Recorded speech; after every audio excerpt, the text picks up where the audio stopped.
저는 영화감독 김현승이라고 하고요. 지금까지 단편 연출을 위주로 해왔었고요. 지금 6편의 단편을 연출을 했었습니다.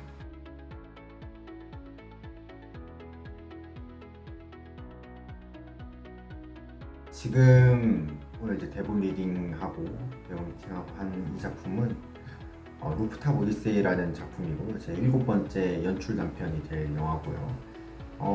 루프탑 오디세이 같은 경우에는 소설가 지망생 가은이라는 캐릭터 앞에 이제 자기가 이제 가은의 인생이 성공한다에 베팅을 한 외계인이라고 주장하는 하루라는 인물을 만나게 되면서 벌어지는 그런 에피소드를 담은 영화입니다.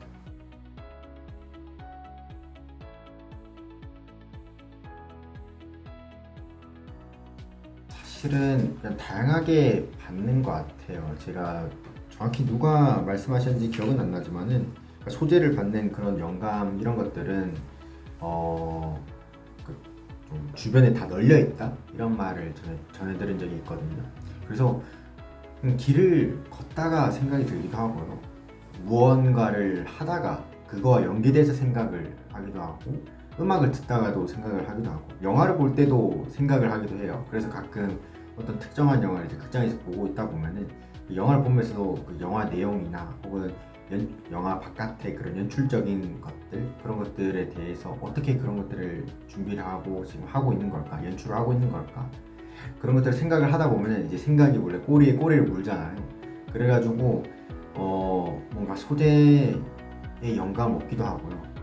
이미 지금 쓰고 있는 이야기에 어떤 식으로 조금 더 디테일한 부분이나 복잡성이나 이런 것들을 넣을지에 대한 어떠한 해답 같은 걸 얻기도 하고요. 그래서 좀 생각이 좀 많은 편이에요. 그러니까 생각이 정확히는 넓게 많다기보다는 하나의 포커싱이 되면 그 생각에 좀 깊게 파고 들어가서 좀 많아지는 좀 그런 스타일입니다. 그래서 흔히 그런 경우 있잖아요. 그 자기 전에 생각을 많이 한다 하잖아요, 사람들이. 그럴 때도 이제 많이 소재나 그런 영감을 얻기도 합니다. 그래서 저는 이건 더 여담이긴 한데 소재 노트를 좀 쓰기도 하거든요. 그것들을 한 지가 몇 년이 돼서 몇 년 돼서 그 소재 자체가 단발성 소재도 되게 많이 쌓여 있는 편이기도 하고 그래서 가끔 다음 작품을 할 때 그 소재 노트를 꼭 한번 봅니다. 그래서 내가 이때 이런 소재를 떠올렸구나. 이거를 안 적어 놓으면 다 잊어버리거든요. 그래서 지금 한번 2달 전에 적어 놓은 소재가 봤는데 이거를 지금 내 생각으로 더 이렇게 심화시킬 수 있을 것 같아 하면은 한번 심화시켜 보기도 하고 그래서 비교적 좀 많다면 많다고 볼 수 있는 6편의 단편을 연출을 할 수 있었던 게 아닐까? 그게 핵심적인 부분인 것 같아요.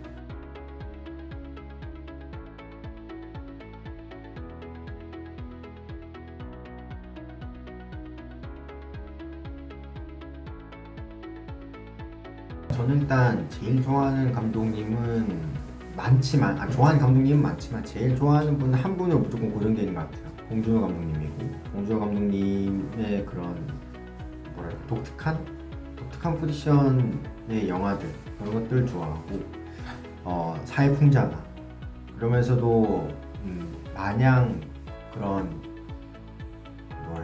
진중하면서도 가벼운 톤을 같이 오가는 스타일을 좋아하는 편이기도 하고 그게 한 영화에 같이 압축이 되어 있으니까 그런 식이기도 하고 좋아하는 감독님들은 사실 너무 많아가지고 진짜 다 얘기하면 한 100명 될 것 같은데 좋아하는 감독님 다 얘기하면 지금 생각나는 그러니까 연출적으로 많이 아이디어를 얻는 분은 사실은 웨스 앤더슨 감독님이고요. 웨스 앤더슨 감독님의 미술적인 부분도 마찬가지지만 구도적인 부분에서 많이 참고를 하는 것 같아요. 어떻게 앵글을 잡을지. 그래서 그런 거에서 영감 얻어가지고 좀 도전적인 촬영 구도를 구현을 해보기도 하는 편이고요. 또 누가 있지? 또 누가 지금 추려서 얘기를 하고 있는데 한 분이 그래서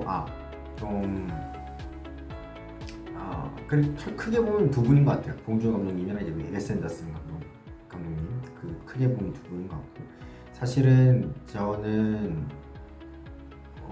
많은 영화들에서 그러한 것들을 좀 레퍼런스적으로 많이 참고를 합니다. 제가 좋게 본, 인상 깊게 본 그런 영화들에서.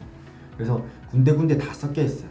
그래서 뭐 다른 분들이 제 영화를 많이 보시게 되면 딱히 못 느끼실 수도 있겠지만, 저는 제가 그 글을 쓰거나 연출한 걸 다 아니까 그게 다 보이거든요. 어디에서 레퍼런스를 지금 참고해서 가져왔는지. 그래서 극단적으로 얘기하면 제 영화는, 극단적으로 얘기하면 정말 다 자탕찌개 같은, 그래서 다 갖고 온 거예요. 다 갖고 와서 버무린 거죠. 버무려서 그게, 근데 그러다 보니까 이게 일종의 오마주를 하다 보니까 나름대로의 제 색깔이나 그런 톤이 좀 정리가 되는 것 같아요. 각 작품 할 때마다. 그래서 저는 제가 생각했던 작품의 톤이나 이런 것들을 나는 이렇게 생각을 해서 이런 작품을 난 좋아하고 이렇게 만들어야지 라고 생각을 하는데, 근데 이제 여러 가지로 하다 보니까 좀 심화되거나 변형되거나 혹은 좀 그런 면도 있는 것 같아요. 그래서 제 자신의 연출 스타일을 알아가는 레퍼런스를 많이 하다 보니까 오히려 그런 장점도 좀 있는 것 같습니다.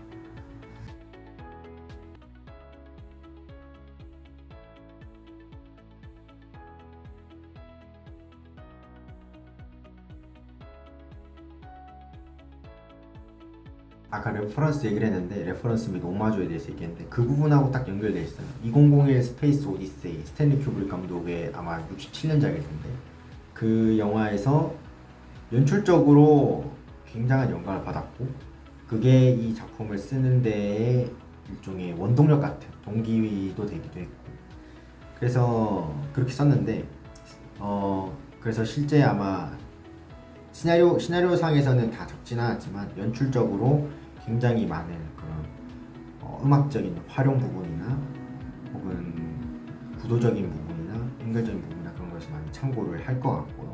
그리고 그래서 약간 오마주를 했기 때문에, 그래서 그걸 제목에서 약간 티내는 거죠, 일종. 그래서 2001 스페이스 오디세이에 오마주를 했으니까 오디세이 부분을 약간 가져온 게 아닌가 싶습니다. 루프탑이란 부분은 딱 이 영화가 전개되는 메인 배경이 옥상이라는 배경이기 때문에, 그래서 이제 루프탑이랑 2001 스페이스 오디세이 이 두 개가 합쳐져서 루프탑 오디세이가 됐습니다.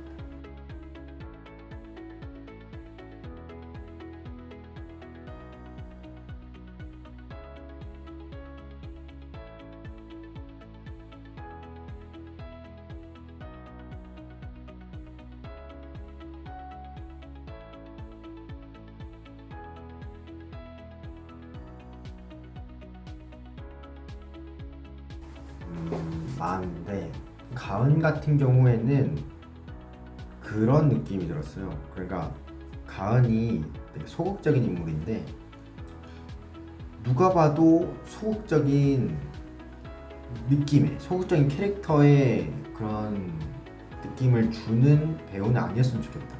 그러니까 역으로. 그래서 약간 가은과 하루는 서로 완전히 다르면서도 좀 뭔가 느낌상으로 유사한 느낌을 줘도 좋겠다라고 생각을 했고, 그래서 고민을 많이 했어요. 지금은 가은 배우가 이제 박혜원 배우님이고, 하루 배우는 공혜영 배우님인데, 그래서 두 분 중에 누구를 가은을 하고 누구를 하루를 하고 이런 걸 고민을 했었습니다. 왜냐면은 두 분 다 어디에 넣어도 제가 보기에는 별 무리가 없는 그런 거여서, 그래서 그쪽으로 좀 많이 고민했던 것 같아요. 오히려 차라리 완전히 뭐 반대되는 느낌을 주는 배우들이었다면 더 결정을 쉬웠을 것 같은데, 하루 같은 경우에는 캐릭터적으로 완전히 가은과, 그러니까 성격적으로는 반대인데 어떤 외적인 느낌으로는 가은과 유사했으면 좋겠다. 마치 가은이 거울을 보듯이, 그러니까 완전한 마치 속내를 보듯이 그런 캐릭터. 정경사나 뭐 김준경 이런 캐릭터는 정경사는 확실히 제가 그런 걸 좋아하는 것 같아요. 그 캐릭터의 좀 전형성을 좀 피하려면은 너무 그 전형적인 이미지를 그대로 갖고 전형적인 이미지를 가지고 있는 배우를 쓰는 건 좀 꺼려하는 것 같긴 해요. 그런 것들. 혹은 좀 완전히 반대로 대비를 준다든지. 그래서 정경사 같은 경우는 좀 그러한 이미지로 캐스팅을 했고요. 그러니까 막 직관적으로 바로 그런 와일드한 그런 형사, 경사 그런 캐릭터들 그런 캐릭터의 이미지는 굳이는 아니었으면 좋겠다 이런 생각입니다. 또 배역이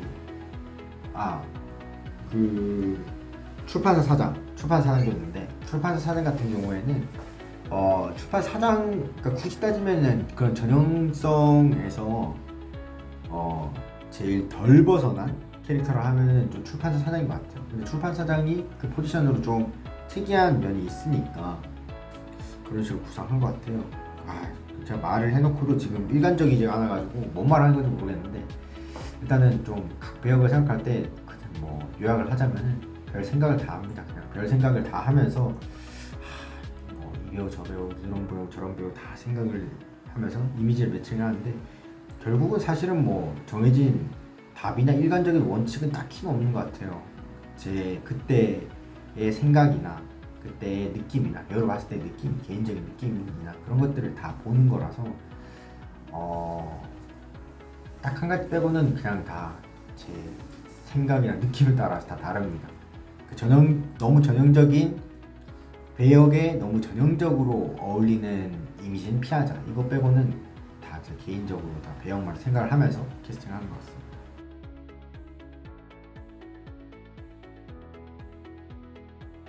촬영 제일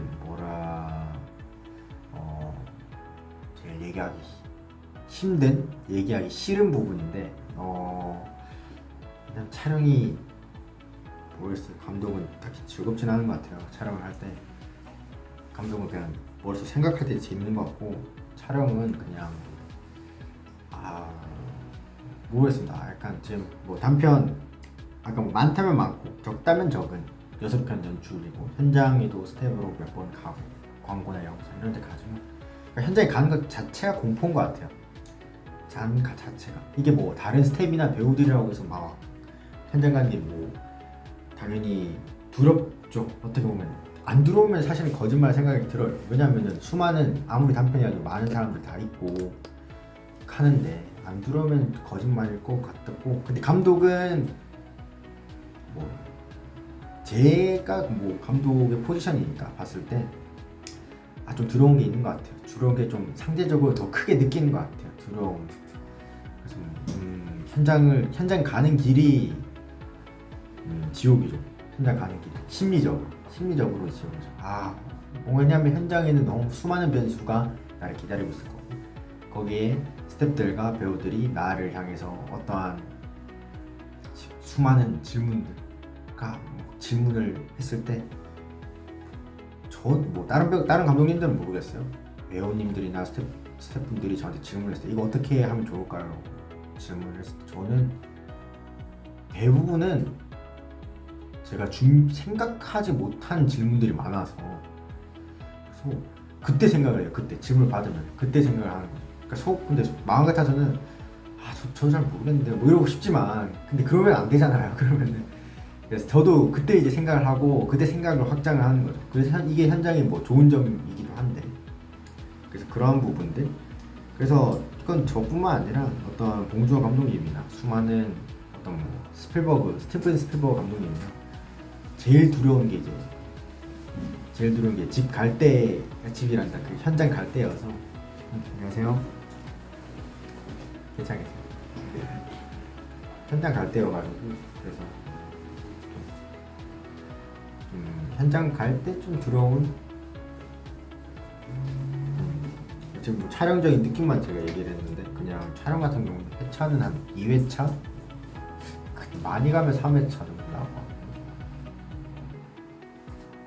그리고 뭐 더 들을 게 지금 모르겠습니다. 저도 잘 촬영에 대해서 촬영이 제일 얘기하기 싫고 어려운 게 촬영이라서 2회차 촬영, 2, 3회차 촬영 정도로 예상하고 있고 메인 로케이션은 옥상이다. 그리고 촬영 가는 길이 감독으로서 제일 싫다. 제일 두렵다. 하지만 뭐 이겨내야 한다. 뭐 이런 것들 이 정도로 정리할 수가 있겠습니다.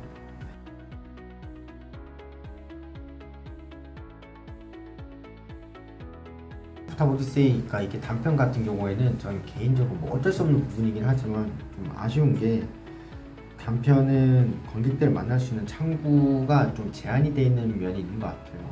일단은 단편을 만들게 되면은 별 일이 없다면은 대부분 영화제를 보통 1년 정도 돌게 되는데 사실 이렇게 되면은 좀 그 영화가 만들어진 시기와 영화제에서 영화를 보는 관객들을 제외하고 일반적인 대중들하고는 1년의 그런 간격이 생기는 거잖아요.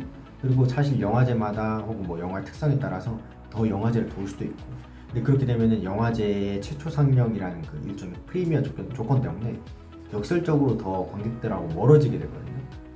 그래서 한 1년에서 뭐 1, 2년 정도의 텀이 있다가 OTT 등이나 인터넷 등에서 영화가 이제 소위 말해서 공개가 되면은 모든 대중들한테 그렇게 됐을 때도 사실은 단편이 그런 일반 대중들이나 관객들이 접근하기가 어려운 다른 영화들에 비해서 그런 포지션이다 보니까 조금 마음 같은 많은 분들 뵀으면 좋겠는데 단편 영화를 통해서 그래서 그런 것들이 조금 현실적으로 좀 아쉬운 부분이고 관객분들이 그래도 그럼에도 불구하고 이 영화 만약에 완성한 이 영화를 본다고 하시면은 저는 일단 기분 좋을 것 같고요. 일단 되게 감사할 것 같고 되게 어떠한 뭐 후기나 평가라도 저는 들으면 좋겠어요. 그리고 그거를 귀담아 들을 저는 어떤 태도적으로 준비도 되어 있다라고 하긴 그렇고 준비를 해야 될 거고 그 사이 준비를 해야 할 거고 그래서 그런 말이 있잖아요. 100% 이제 적용된 말은 아니지만 뭐 무풀보다는 뭐 악플이 낫다고 그렇다고 악플을 쓰라는 말은 아니고 이제 그냥 그런 것들을 뭔가 반응을 어떤 받으면은 그거에 대해서 고려해 볼 만한 그런 기회가 생기니까 반응이 없으면 사실은 막막하잖아요. 내가 그 하드에 넣어둔 것보다 이제 뭐 다를 게 없으니까 그러한 것. 그래서 이전에 연출한 6편의 단편의 경우에서도 초기 2편 같은 경우에는 이제 OTT 등에서 좀 오픈이 돼 있다 보니까 정말 가끔 찾다 보면은 그런 후기를 보게 되거든요. 그럴 때 되게 감사하고 그게 뭐 일종의 그 쓴소리에 가까운 후기도 있기도 한데 그럼에도 불구하고 저는 감사한 것 같아요.